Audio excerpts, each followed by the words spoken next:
Hi, Sharon. Hi, Corey. It's so nice to meet you, and thank you for rescheduling. I know we were having a little little difficulty trying to get connected, and I really Sorry. appreciate it. No, it's all good. My pleasure. So I am Corey Andrew Powell, and I'm with Instinct Magazine. We're a leading LGBTQ plus pop culture site, and so of course we love our Sharon Gless.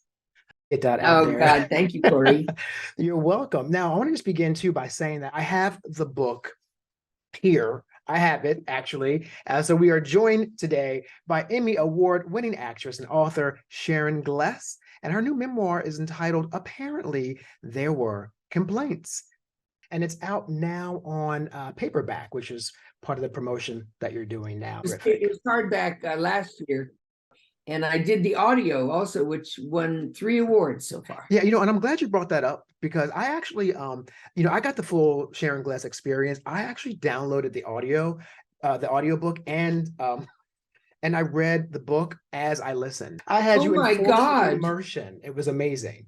Well, Yeah, bless you. How'd yeah. you like it? It was amazing. Well, because the thing is, you have a very distinctive voice. I mean, obviously, that's been such a big part of your identity. So I already was hearing it in your voice anyway as I read it. So I thought, well, let me just Thank capture it. you. Yeah, Thank you're you. very welcome. You're very Eh, welcome. I liked recording it. I liked recording it a lot more than writing it. And so, what made that more fun? What was The heavy lifting had been done, the writing of Mm, it. That yeah. took 7 years. When it came to recording it, there were all my words just going past me, and all I had to do was read it, and I could be free emotionally to just. I knew the words, I knew what I had written, Hmm. and I knew how I felt with each sentence. Yeah. So I got to really do it as I was reading it to the audience, and there was one moment when it was something about my grandmother who was very powerful in my life. Grimmy. Grimmy, you did read it. Yeah. Yeah, Grimmy. And as rough as she was, um, I can't remember. There was something in the book that helped. That when I mentioned, I started crying as I was reading it. I mean, not crying. My voice cracked, and I said to the people on the other side of the glass, I said, "I'm so sorry, you guys. Let's cut it. Let me start that part over again." And my director yells, "Are you kidding? That's gold. That's Yeah. gold. Leave it Yeah. in." So, Yes, I did hear I heard the emotion in your voice. I could hear it. And I love that you opened up the book. There's like a photograph of you as a little girl, and you say at that point you're the happiest little girl in the world. But the book covers a lot because you also start as a baby, really. You start with your birth and you go all the way through to your career. So there's a lot going on there. So, yeah. what was that process like? I mean, was it cathartic? Was it difficult? How did you view the process? Well, I knew I had, when I was offered the book, I thought, I'm not a writer, but the woman offered it me, said I was a storyteller. And I guess I am. When you perform, you're a storyteller. Um, but when I came up, what made it, at least the goal was I came up with the title, which was apparently there were complaints. Mm, And that was a line that I used when asked why I was in Hazleton, which is the Harvard of the rehabs here in mhm. America. It's for alcohol and drug rehab. And I was there, and it was a big scandal at the time. And I tell it in the book, but it was a scandal at the time because it wasn't chic to be in rehab then. And I had just starred as probably the most famous alcoholic on television, who was Christine Cagney. Mhm. But I didn't think I was alcoholic. So, but anyway, so I went there under heavy encouragement, Mm. and the press found out I was in there. Oh, gosh, sorry, No worries. I'm very sorry. It's okay. What was that? Um, take that. Thank you. Um, anyway, somebody. It's a 28-day program, AA. Well, I was there 7 weeks. Mm. I was a tough study, Mm. and I didn't mean to be. It's how it goes. Yeah. And at um when I got out, somebody had read a lot of the stuff that went on about me while I was in there. And this friend of mine said, "You were in Hazleton?" And I said, "Yeah, I was." She said, "Why were you in Hazleton?" And I tried to be light about it. And I said, "Apparently there were complaints." Yeah, it's a great title. And you know what? Isn't it? Listen, it really is. And all of us probably have one of those. Apparently, there were complaints in Oh, our sure. lives at some point. Exactly. And that's how Yeah. the title was born. Hmm. So when I thought, all right, I know what to talk about, every complaint that ever happened to me, and there were many of them. Mm. And most of them I never forgot. Hmm. No, So well, clearly, because they're in the book. And I will, yeah, and I will also tell you that when I read that title, I thought how clever it was, and a lot of other dots began to connect for me reading about you, because I too, I sort of began, well, not sort of, I began my career at Young and Rubicam as well. you're kidding. And when I read Oh my that, I God. said, she's my people. I know this woman, and I know why that Oh, title made sense. It never oh leaves. my God. Talk about alcoholism. Yeah. Like I think we had like a margarita machine in the lobby on Thursdays and stuff, like, and they'd have drinks in their office like during the week and other stuff happening. So yeah, that was You normal, remember that right? song, Hey, Mr. Businessman? I don't know About that song, but at 86 proof antiseptic crutches prop you to the top. mm. That was about the advertising business. At least when I was there. That Yeah. what was that series? Mad Men, right? Mad Men. I Yeah. didn't watch it. I lived it. Right. Yeah, And yeah. everybody thought, oh, did you see Mad Men? Well, I didn't have to. yeah. Well, a little bit of a different era for me. I was there, it was like early 90s, I guess it was. So I was at Young and Rubicam. They were at 285 Madison. But I got to see how it all worked, and how it all sort of come together, copy, art direction. It sparked my creativity just being in that environment, and I thought it was interesting for you because it seems like your creative journey as a person who said, I think I can create for a living, like it seems to almost have manifested there as far as I read in the book. Does that make sense? I didn't I didn't feel when I was at Young and Rubicam that was this was my break. I Right, was right. a secretary, but I loved being around those talented people, the copywriters, and Hmm. even the account executives. My boss was a very cool guy, an older man. We had the Frito-Lay account. Yes, Frito-Lay yes. account. I always remembered that. And Mm. everybody was so kind to me there, but they take me down to the bar, which was Hamburger Hamlet in those days, down to the bar with clients, and it was a fun time, and I got to be around all those creative people. I never thought I'd get to know people like that. Hmm. And then the next job I went to was um, a gray advertising. Mm. So you went to all the top of the And food then chain. I was in the copywriting department. I Mm. wasn't with the account executives anymore. I was with the crazy copywriter. Yeah, we were a little crazy. You. Yeah. Well, Oh yeah, I my mean, God, it's they a were brilliant fascinating and they were world. funny and irreverent and anyway, I ran into my boss who years and years later, he was at a screening and I didn't think he even knew that I had become an actress. Mm. And Bob Einstein, do you remember Bob Einstein? I don't know Bob He became a Einstein. comic. Hmm. And he was sitting in the Bob Einstein and Bob Emenegger were the two copywriters. Hmm. And I ran into Bob Einstein, and I was an actress who by then had become known. Hmm. And I was the first one at the screening, except for one man that was sitting down in the middle. And I said, Bob Einstein? And he said, yes. I said, I used to be your secretary. Wow.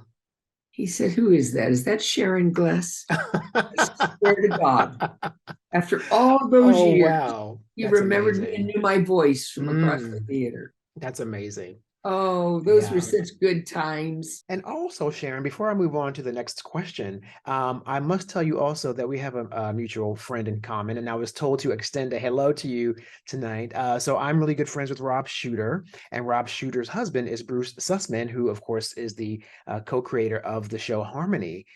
with Barry Manilow, and you went backstage recently and you saw them and you said hello, and you came to the show. And so Rob said, make sure you tell Sharon that Bruce and Rob say hello. Before I forget that, I better Oh, just nice. Thank get you. Well, that. back at them. I will let them What know. a brilliant, brilliant evening that was. Barry's a friend of mine. Oh, okay, And wonderful. they're looking for theater on Broadway. Oh, lovely. Yeah. It just was, the first half was so funny, and the second half was devastating. Mm-hmm. It's all Barry's Yeah. music, but Yeah. music no one's ever heard. It was written for this musical. Mm-hmm. The second half was so devastating. My husband is Jewish, and he was speechless on the way home. He couldn't talk. Yeah, I had not really known anything about it until Rob shared the story with me. So, I don't want to give it away, but of course, people should really look at the show and go see it if they can, because it's a very special show that tells an untold story of some very amazing artists with a very heart-wrenching plot line.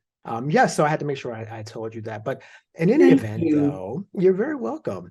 So I wanted to ask you in general, to me, when I read the book, it had so many like jaw-dropping moments. I have to be honest with you. I mean, it begins with like, I don't think people realize your grandfather's connection to old Hollywood. So that was like, living next door to Howard Hughes, and maybe a Christmas card might come from Elizabeth Taylor. I'm like, wait, like, that's a very specific sort of upbringing. But then also you go into moments that literally my heart stopped.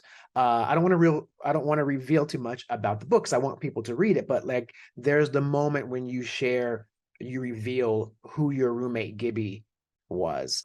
And I'm like, whoa. Or the twist of fate with Andy Griffith hanging out with him, like how that twist of fate Oh my shape. God. There's so many moments of interconnectivity with your life. Do you ever look back now and It go, was such a joy, by the way, having Andy Griffith in my life. I mean, come on, of course. He's like They everyone's can read favorite about it, uncle. but he was a terrific guy. Mm, yeah. So talented. And you guys forged a friendship there when you were doing Centennial. We did during Centennial. Mm-hmm. Yeah. He sort of saved my life, but that's Yeah. I mean, I'm tempted to tell stories, but I don't, because they're so good, but I want everyone to read the book because okay. Yeah, you had a that few of one they should those. read, because Yeah. what are the odds? What are What the are the odds? odds of that man saving my life? But you had a few of those though. Like you had, so that's the thing about the book, that, there was the stalker story, and so you were almost like this cat with like 1,000 lives. I'll just put that out there. Not nine.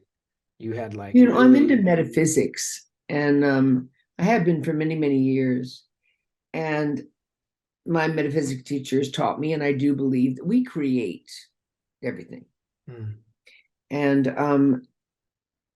that stalker, I came so close to being killed, and it was all over the news, Yeah. everywhere. I watched it myself It's on the news. terrifying. I watched it live. They thought I was in the house. Hmm. The press, everybody thought I was. So anyway, I watched it, and I asked my metaphysics teacher. I guess it was the time when I thought maybe I wasn't, people didn't know me. I can't remember. It was something where I didn't feel good enough. And I asked my metaphysics teacher, I said, did I create that to draw attention to myself? Hmm. And he said, no, Sharon, you created it so you would be reminded how famous you are. Hmm. It's a terrible way to be reminded how famous you are. Yeah, I mean, it's inadvertent, right? We have to be very careful not to accidentally attract the very thing we don't want. I mean, you hear people talk about this all the time, but it's very true, right? We obsess over things that we don't want in our lives, and all we're doing is manifesting them. Well, I So I didn't mean think, to attract that. no, that's terrifying. I Yeah. deliberately never used her name, and I won't now, Mm, because she has parents, and right. And she was obviously sick. She was obviously not well, but yeah. yeah, but in the book, again, you have a lot of close calls, and it made me think, wow, Sharon had more work to do. It wasn't time. There was a lot more she needed to accomplish. And then, of course, you continue on with this great career and accomplished so much more and impacted the lives of many. So I think it's all full circle, actually, at the end of the day. So I have to tell you also that I did not realize until I was researching you that, I'm a man of a certain age. So I used to watch Like a baby. Switch. Well, good products Good will lighting. advise Yeah. me. Good Hi. light. I keep a lighting kit. I keep a lighting kit in my bag at all times. Um, but I watched Switch. It was like as a kid, I was like 5 years old. It was my favorite show because the opening always was like a James Bond movie. And it was a little provocative for me, but my mom was cool. I used to watch it. The opening of what? I'm sorry. I'm sorry, of Switch, the TV show Switch. Oh, So that's how far back I'm going. And I used to wow. watch it. And so I didn't realize until I began to watch or read more about like kind of your entire career, the longevity. I mean, it's so cross generational that I've grown up with you my entire life, basically, on some show or another. And so you have from Switch, you Marcus Welby, Trials of Rosie O'Neill, and of course, in more recent years, Burn Notice, Nip Tuck, Judge and Amy. But then, of course, we come to Cagney and Lacey and Queer as Folk. Um, I've heard you talk about how there are these moments that Well, you Judging so Amy, did you say Judging Amy? yes, Because that's not my series. That's that was Tyne Daly. Tyne. That was Tyne's my era. That's right. No, no, it's all right. I did Yeah, do a guest spot on I it with thought you her. were a guest. Yeah, you were I in a did. You're guest spot absolutely on right. I there. did. She came and did a guest spot on my last series, Burn Burn Notice. Notice, right? Mm-hmm. And she flew into Miami and was going to do it with me. And we were just laughing and joking in the makeup trailer like we always do. And we walk on there, and I'm there almost every day. We walk on the set, and Corey, a hush fell over the set. Mm. You could hear a pin drop.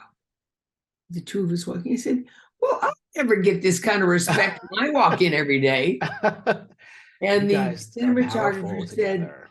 the cinematographer said, it's the two of you together. Mm-hmm. Powerful. And my husband Very even said, and he powerful. created the show, he said, you two were always more powerful together than you ever were as a single. Mm.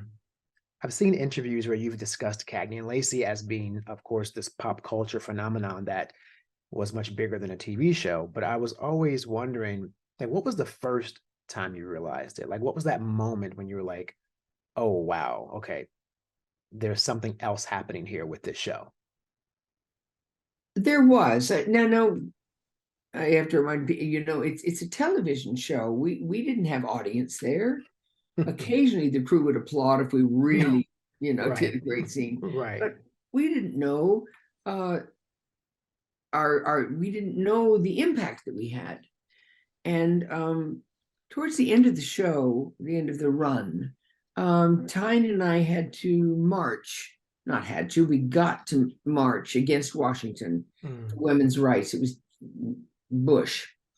And I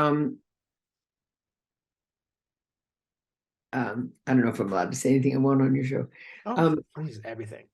Well, I found a very funny bumper sticker. I can say anything I want on your show. Absolutely. I mean, we have a gay male audience, girl. Oh, okay. Let her rip. I was going through these files at home, and I had a political file, and I was cleaning things out, and I pulled a bumper sticker out. And it said, the only Bush I want to see in the White House is Hillary's. Is that a riot? I bet you she even laughs at that behind closed doors. I'm gonna guess. So I don't know, but there it was. Yeah. I thought That's pretty funny. At any rate, I was telling you, so Tyne and I were invited to march, and to lead the march with Whoopi Goldberg and Gloria Steinem. And so we were in the front, carrying the banner, and I just didn't understand. And there were hundreds of thousands of women, but I was in the front, so I didn't see it. I didn't feel the impact. I was just doing what I thought was a good thing. And when we got to our destination, I didn't realize where we were. Apparently, we were at the Washington Monument. I mean, all that area, where people come to watch the president be, inaugurated. When the president is sworn in. And we were backstage. Again, I wasn't aware where I was.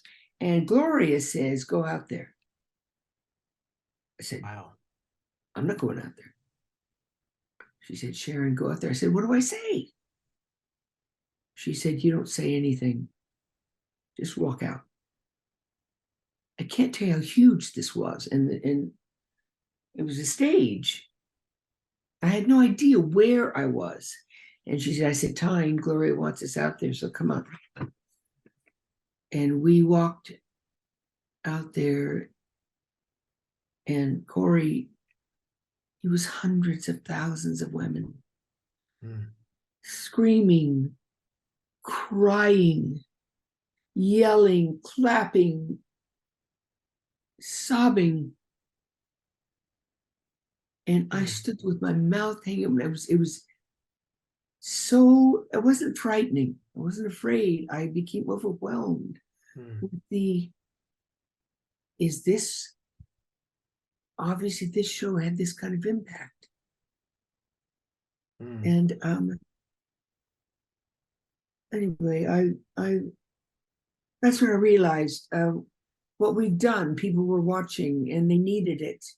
And there'd never been a show like it for women. And I think, as I told you, some of the shows did not air on affiliate stations. They refused to air some of our episodes. Yeah, the sexism. You talk about that in the book. And I Yeah, mean, you even said there's a story you tell about the TV Guide reporter who actually called both your characters dykes or something. Dykes, yes. They called Tyne and Meg Foster. Oh, that was before you had She was the joined. second Cagney. Okay, right. That was before. Yes, when I became Cagney, and there I was, a blonde with curls. He said I was from the Copacabana School of Acting. That's right. And what is that? It's so like, what a dumb thing to say, but yeah. Same guy who would call guy. them dykes. Ridiculous. Well, we had an opportunity. He wrote for, I guess it was one guy was a TV Guide. TV Guide called them dykes. The Copacabana School of Acting was this critic in the LA Times. We're shooting in an office building in downtown LA, and there is the guy's name. It's a Saturday, it's empty. There's the guy's name on a desk. I said, Tyne, look who's here. She said, you want to do something? I said, absolutely. And we went and got a bucket of ice and poured it on his desk. This was a Saturday, so when he got to work on Monday, everything's all ruined. Yes, and I do not have 1 ounce of regret about it or ounce of guilt. No, that's pretty awesome. A friend of mine who knew me very well came to my set on Cagney Lacey and gave me this cylindrical box, and I opened it, and it was a diploma, and it said from the Copacabana School of Acting. And I had it framed, and it's hung in my trailer for years. Yes, well, that degree has served you quite well, ma'am. I'll just tell you that. But, it's an iconic role, and it was a staple in my house. My mother, as a single mom raising me, TV was a big part of my culture growing up. And so Cagney and Lacey was very, very special to her. And so I get it, because I think, as one reporter put it once, this was a show that women who were strong women or who wanted to be strong could identify with. No man was coming to save them, as one reporter put it, which I thought was really, one of the key factors in why that role. No man what? No man was coming to save Cagney and Lacey. They were going to save themselves. The formula of the man coming in and having to save the day. You girls were like, no, we got it. We don't have to wait around for a man. But what do you think was the reason, the void that the show filled, perhaps, or like the need that it met? Like, have you ever thought about, in your opinion, like, what do you think was the reason so many women all around the world, and men too, but women specifically, why they really, really love this show so much? Well, there'd never been a drama starring 2 women. There was Laverne and Shirley and Lucy and Ethel, but that wasn't, right, gripping. What was needed. Yeah. I think, to my surprise, that Cagney and Lacey was exactly what was needed. The women needed representing, and sometimes we did it with disrespect, and sometimes it was very sad, and sometimes funny. But we covered everything there is to cover at that time. We had 6 years in which to do it. So, but at the end of the 6 years, we, led that march. And I really didn't even understand why Tyne and I were asked to carry the banner up front with Gloria Steinem, for God's sake. Right. And when she sent us out on that stage, I understood. Hmm. I understood the impact we had had. Yeah, And I don't think there's definitely. ever been a show to copy it. They tried to copy it, but Yeah. it was a one-time thing. But it opened doors, for Hmm. television to take the next step. When it comes to sexism, I always find so bizarre. Like so many men, myself included, we grew up with strong women, like women who really like took care of everything in the house. I mean, took care of the family, took care of themselves, strong. We know that's what women are. So it's strange that these same men then go out into the world and facilitate this bizarre inferiority complex onto women. And it's strange because we know women are powerful and women are stronger than that. It's a strange dynamic, I think. Very It weird. is. And we have a power all our own. Hmm. Um, I'm not a sociologist. I can't lecture on, but women had been overlooked so far, and we were given the great gift of doing this series that changed literally the history of television for Hmm. women. Absolutely. But at the And time, I don't think we understood, mhm, because when you're doing television, there's not an audience to applaud. As I said, occasionally, maybe the crew would applaud a scene we did, but you really don't know. And I never ever asked for our numbers. Well, we had 35 million viewers a week. I hmm, mean, that's Super Bowl time. yeah, that's amazing. Yeah. Hmm. Yeah. And I guess the audience was hungry for it. And I'm not the one who was smart enough to think it up. Barney Rosenzweig did. So Hmm. Well, it was a I great ended up thought. marrying him. Yes, you did. And He's the that first. story. He's the first feminist I ever met.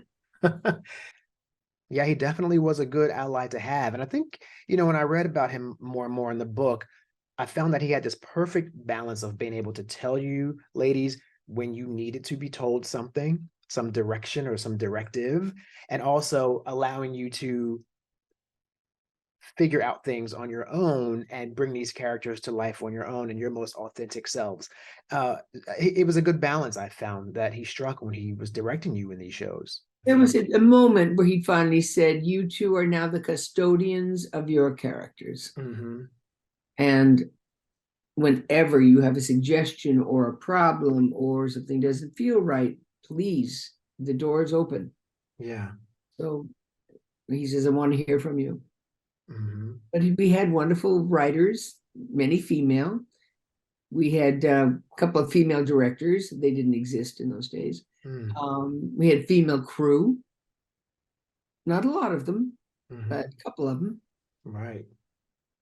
So we were just very blessed. But as I say, at the time, we didn't realize Hmm. uh, the impact we were having. Mm. And Yeah. I learned so much. I mean, how lucky am I that I got to play Christine Cagney? I mean, I just think she's the coolest character ever. Oh gosh, one of the greatest. I mean, absolutely. Both characters were great. But I think Christine Cagney was in some ways more interesting because she was a really serious walking contradiction. She had a really unique dichotomy happening as a person, as a character. So I think many women identify with both, but I think a lot of women really identify with the complexity of Christine. I mean, she was tough, but I guess compared to Lacey, she was a bit more Lacey was more put together, right, right. and yeah, and Cagney, they always let me wear a man's jacket, Hmm. when I was playing her, and there was an irreverence to her. Yeah. She was vulnerable, but I made a point that I didn't want to have been writing shows about that, Hmm. poor Christine. Right. Yeah.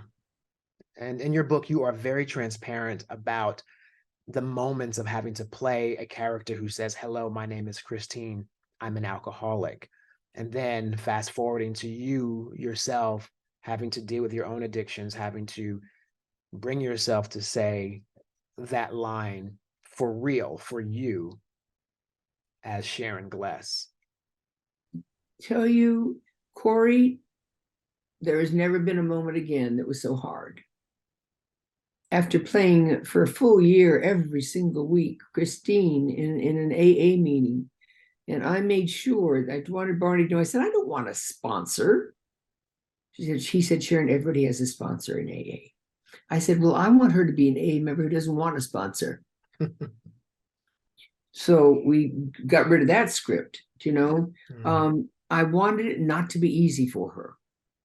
I wanted her to be as feisty and not succumbed, you know, and say, poor me, and yes, I'm a bad person and all that, which alcoholics are not, you know, right, but sure. I saw it as making her less than if she behaved herself. Right. So who knew that when Cagney and Lacey was ending, one day my agent, Ronnie Meyer, took me to dinner. I said, I know why you're taking me to dinner because I've gotten fat. He said, no, I'm not taking you to dinner because you've gotten fat. I'm taking you to dinner because I think you're an alcoholic. And I was stunned. I was just stunned.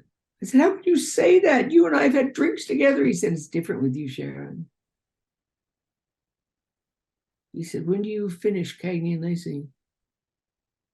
He said, April 13th. He said, I want you and Betty Ford on April 14th, or I'm going to do an intervention. Can you imagine? I didn't speak to him. I said, I want to go home. He took me home and I said, I never want to see you again. He was a dear friend of mine. He was down my agent. I knew him when I was a secretary. Right.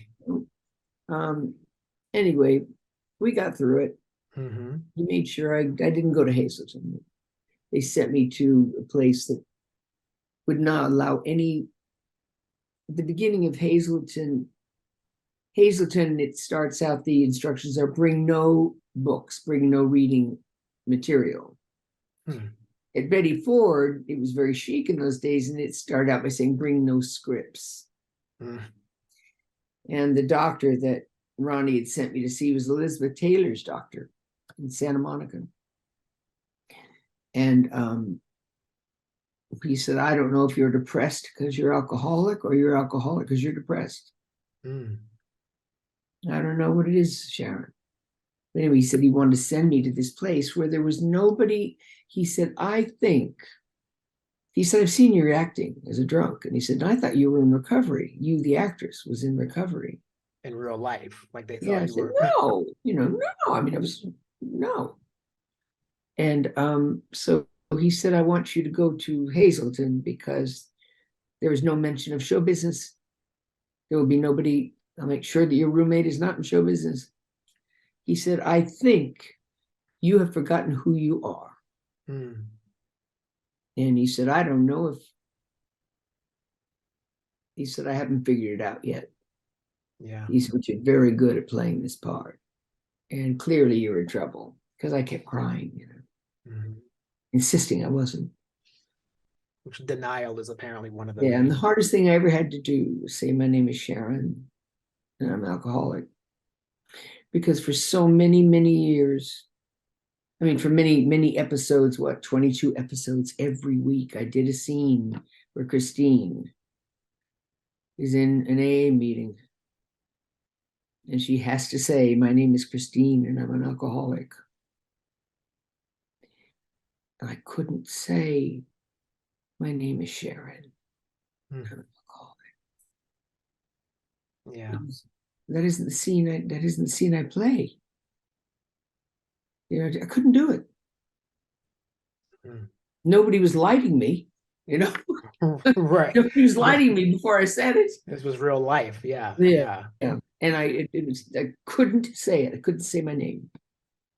I'd say my name is Sharon. Took 6 weeks. Well, it takes 2 weeks in the program, to get through 5 steps. Yeah. I've been there 7 weeks. 7 weeks. It took me that long to get through it. I had the most wonderful, wonderful woman who was my counselor. And the doctor in Santa Monica wanted me to go only if I could get her as a counselor. She didn't take any shit, man. And you needed some tough, you needed like a tough one there. You needed someone tougher to kind of keep you Yeah. focused. I didn't know that I was a handful, Mm. And when I left, I said goodbye to her, went to her office, and I said, "So did I ever surrender?" Because that's the big thing, you're supposed to surrender. I Right. said, "So did I ever surrender?" And she said, "Not yet." Mm. But she said, "You're okay to go. Keep in touch," she said. I said, "Okay." And I did keep in touch with her for years. And I don't know whatever happened to her now. Mm. But I was blessed to be able to go to Hazleton because they don't take any shit. Yeah. And it makes sense not to have those outside distractions, the They scripts didn't. and The doctor wanted nothing to do with show business intimacy. Mhm. They wouldn't let me read a paper. Hmm. Nobody in Hazel was allowed to read a paper. Nobody in Hazel was allowed to know what was going on outside because that wasn't important. What important was what was going on inside, Hmm. you know? And I didn't know that Katie and Lacey had been canceled. Oh, really? While you were in there? Yeah. Oh, wow. I didn't realize that. Somebody sent me, somebody sneaked in a newspaper open to the big cancellation. Right, like a double page spread in like Variety or something. Yeah. Yeah, it was actually in the New York Times. Wow. Somebody sneaked the New York Times in and I read it. And I went to my counselor and I said, Cagney and Lacey's just been canceled. Hmm. She was stunned, and that I would ever be given that information while I was in there. Because that could be a trigger easily for you to go Oh, back yeah, and fall off the wagon. most Yeah. famous drunk on television. Hi. Hmm. Anyway, the way the press found out that I was in there is that I stopped at a bar just outside of his on my way in the first time. Hmm. So I said to my best friend, let's have our last one together. She said, okay. And the bartender recognized me and called People magazine immediately. Sold the story. Yeah. Sold the story. Yeah. And People magazine about a year later saw my assistant. It said, so Carol, was it true? Printed it, not even knowing if it was true. It Wow. took a bartender's. So destructive. Right. Well, Because they could say it was anything true, just but to, right. But I mean, people will say anything just to sell a story. So not yeah. to corroborate it is very reckless. I'll tell you what this guy used to do, and I didn't realize it. He had all these coins in his bar, tons of coins. I didn't know what they were. And when you graduate from rehab, they give you a coin. Just like every year you get a coin in AA. Mhm. Well, this guy, there may be a drunk who got out of rehab and they'd stop off at a bar, and the bartender would say, you give me that coin, I'll give you your first free one. Mm-mm-mm. How awful. Imagine a human being like that. Awful. And that's his prize. Like that's his souvenir for wrecking your life, basically. Oh, that's so hideous. Well, Anyway, yeah. AA is an extraordinary organization, and they've saved lives. Mm. Would you say they saved your life as well? Well, Was that too I don't know if I gave AA melodramatic? the opportunity to save my life because Mm.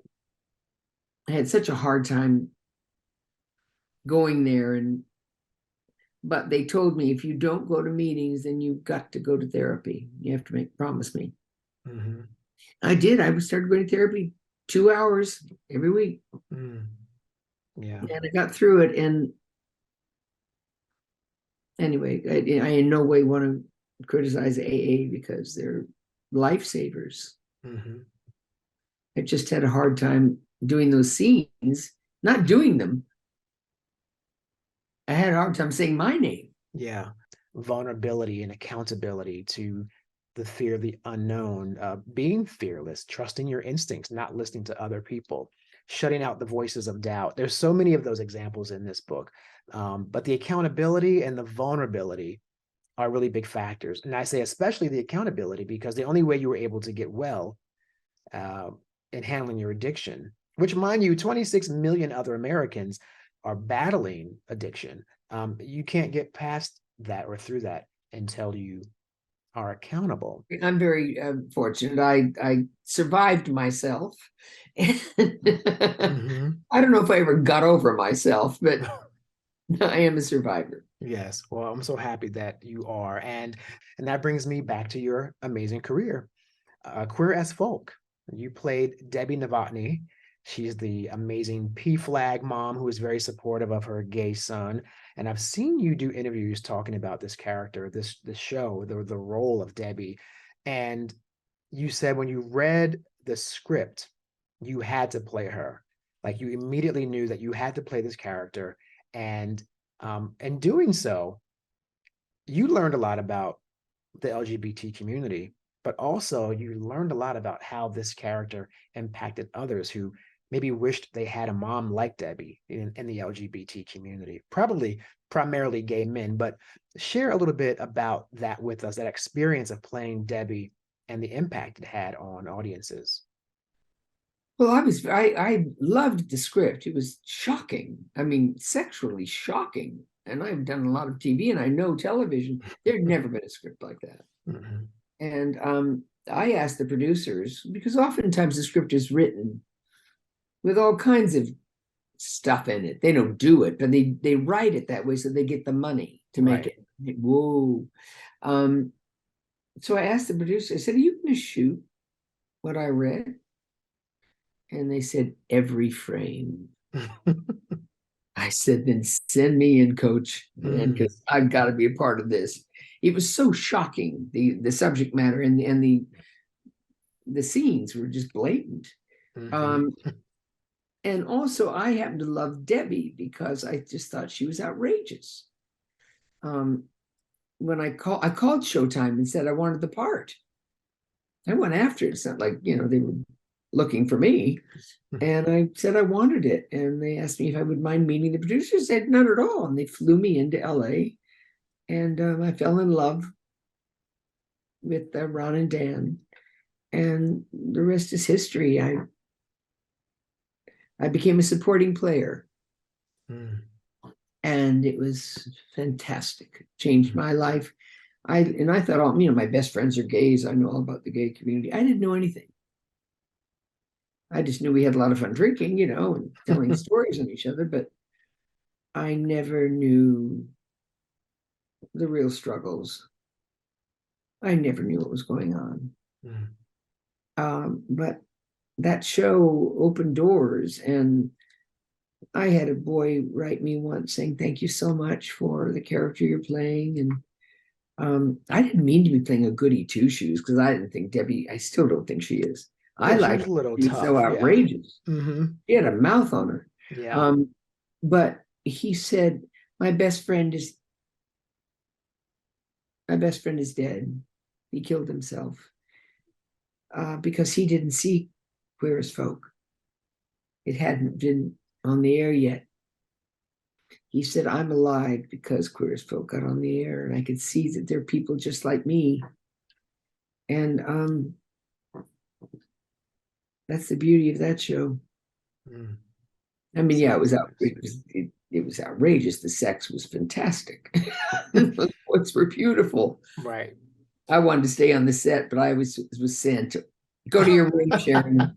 Yeah, because they were always naked on that show. Always, A lot. always, yeah. And I didn't They're mind wonderful at boys. They all. were wonderful actors. It took a lot of courage to do what they did.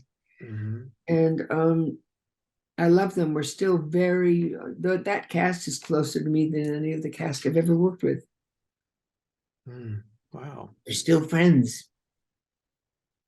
Have you watched the reboot by any chance? I think is it on yet? I I don't know. didn't. The Yeah. one in New Orleans. Right. Yeah. I think they're, Nolans. No, no, I it's, didn't. I don't know why. Um, I meant to, but I didn't. And I think that is over. That I think yeah, I don't know if it was like a mini series or TV is so different now where like they can shoot Yeah, a series and put it on yeah, Hulu and it's like 20 seasons in 20 minutes. I don't it's a very right. different It's time hard to now. have the impact that the original did because the original was shocking. Hmm. Nobody had ever done anything like that before. Yeah. And no one had exposed the pain. Hmm. Uh, I understand the reboot was like sexually, woohoo. Right. Um, but sadly, no, I never saw it. I Mm, wish I had. yeah. Well, let me just wrap up with a couple more questions here to conclude our interview. And again, it's been such a pleasure to talk to you, Sharon Gless. It's a pleasure and an honor. So thank you again for that. But you do have a very bittersweet chapter, I'll call it, in your book, and it's one where you say farewell and you pay tribute to very important friends in your life who died of cancer, and you really take your time to pay tribute to them and explain, especially the one that touched me, where how do you reconcile this person who you thought you were going to be friends with and grow old We together were as going to grow old friends. together. And yeah, so I just wondered when you We were wrote put that in a crib chapter. together when we were born. We're only a month apart. Yeah, I mean exactly. I mean, you were from that early point and you had to say goodbye early. She was young. But I wondered with that chapter in general, Yeah, why she was did you almost 60, mm, but that's she, still young though. it I is. mean, it is young. And she said, she'd been fighting it for 10 years. We were having a lunch that we were meeting, and she was going to see her doctor for the final result. And she sat down at the lunch table, and her daughter and my niece were across from her. So she was whispering. She leaned over in my ear and she said, "I'm sorry, I can't grow old with you. Mm, I have to break my promise that I would grow old with you." And I'll tell you, Corey, when she said that, I thought what I say right now is really important. And, I wasn't going, oh no, oh fuck, right, yeah. I said, all of a sudden it came to me. I said, well, I think 60 years is a fucking good run, don't you? And she smiled. She said, it is. It is a good run. Mm, So they mm. put us in a crib together, and I fell in love and I never recovered. I'll It see her was, again. yeah, I believe so. And it was beautiful that you were there to be able to usher her into that transition, as I like to call it, that you were there for her in that time. I just thought that was a beautiful She wouldn't let chapter. me be there at the end. Mm, I'm the one person she would not let be there. She took me for breakfast one morning. I was shooting Queer as Folk, mm, and I would fly out occasionally to San Diego to see her. And one time I flew out to see her, and she was got her jewelry on and was being very, which is sort of not like her. And we were going to breakfast. I thought she's putting on her jewelry to go to breakfast. So we went to breakfast, mm, and she didn't order anything. And she said, I I can't see you anymore. I said, what are you talking about? I'm your best friend. Can't see me anymore. She said, I have to die. I need to die. And I look at you and all I want to do is live. mm. She said, so you have to stop coming to see me. I need to go. So the hardest thing in life was I didn't get to be there. I was blocked from the room. But I Mm. got to throw the big party for her when it was over. Wow, that is, oh my God, that is like a heart-wrenching. And now, at first I thought she was not telling me the truth, but I never saw her again. Hmm. And I guess you understood. I mean, that was her request, and I I guess it, did. I did. I just couldn't believe she was saying it to me. yeah, What, yeah. like her life could go on without me, right? Mm. It was a beautiful chapter. Like I said, I think it will resonate with so many people because, we all have someone we know impacted by cancer. I just literally, before I started getting ready for this interview today, I got news that a very dear friend's wife died of cancer, and my grandfather passed away in June, but his eldest son died 7 days prior of pancreatic cancer, my uncle. So that chapter really resonated with me. And so I thank you for it. You Um, know what I wrote at the end of that chapter? hmm, The last two words, fuck cancer. that's that's right. That's right. And I join you in that mantra because it's just too much. It's too much. Sharon, for my last question today, I want to reference again the beginning of your book where you're 8 years old chocolate stains on your mouth and your clothes, and you're at summer camp in the summertime having a good time.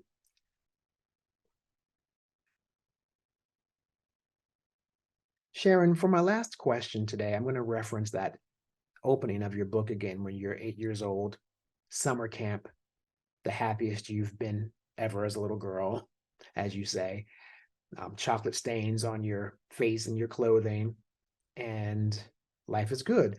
And then you start getting older and you start realizing how judgmental people can become about how you look as you're growing up, being called names like fat or boring, unattractive. You had some good names too, you were called, of course, but these are the ones that stick. And you say in that chapter there, that opening, that it impacted you because you're not very thick-skinned. And I thought that was interesting because I'm trying to reconcile that with the person who we know today on TV as being like tough as nails. So how do you reconcile those two different identities of being self-admittedly thin-skinned and also the tough gal we see on television? Those are the roles I play. And I know how to do that really well. Mm. But yeah, especially when you're a kid, things hurt. Or even as an adult, things hurt. Mm. Everybody hurts. Some of us just, look like we're doing that. Mm-hmm. But I'm not unusual. Everybody suffers from being criticized, Mm. Even those of us who say, fuck them, I don't care. Sometimes you do care, but I'm not unusual. Every human being, I don't care, has feelings. Mm. I'm not unusual. I'm glad I just got to write about it and hopefully made you laugh. Oh, you did. Just so you know, I also think that Karl Malden had a sexy nose. Okay. So listen, Sharon Gless, what a pleasure. And apparently there were complaints. The paperback version is out now. And I want everyone to get this. I'm actually going to also recommend it for Christmas, Hanukkah Well, the gifts, all the paperback, above. the paperback you could put in your stocking. Yeah, I mean it's an easy one to get through too because you'll laugh, you'll have a good time. And so I really enjoyed it. And thank you for writing it. So Sharon Gless, wait, I have one more request to ask of you. So you know how we were going to do this interview originally on November 30th, and the next day was my mom's birthday. So I was going to ask you then to wish my mom a happy birthday, but we didn't get to do the interview then. So my mom's name is Mercedes, and I wouldn't be upset if you decided to maybe say happy birthday to my mom now. I say it because your mom, is she hearing this? Well, she will. So we're recording we're recording this as a podcast. So she will. I'll play it for her. I'll show it to her. And she loved Happy Pac-Man music. birthday, Mercedes. You raised an extraordinary boy who's a man now, but you did a good job, Mercedes. Thank you. Happy birthday. Thank you, Sharon Gless. We appreciate you.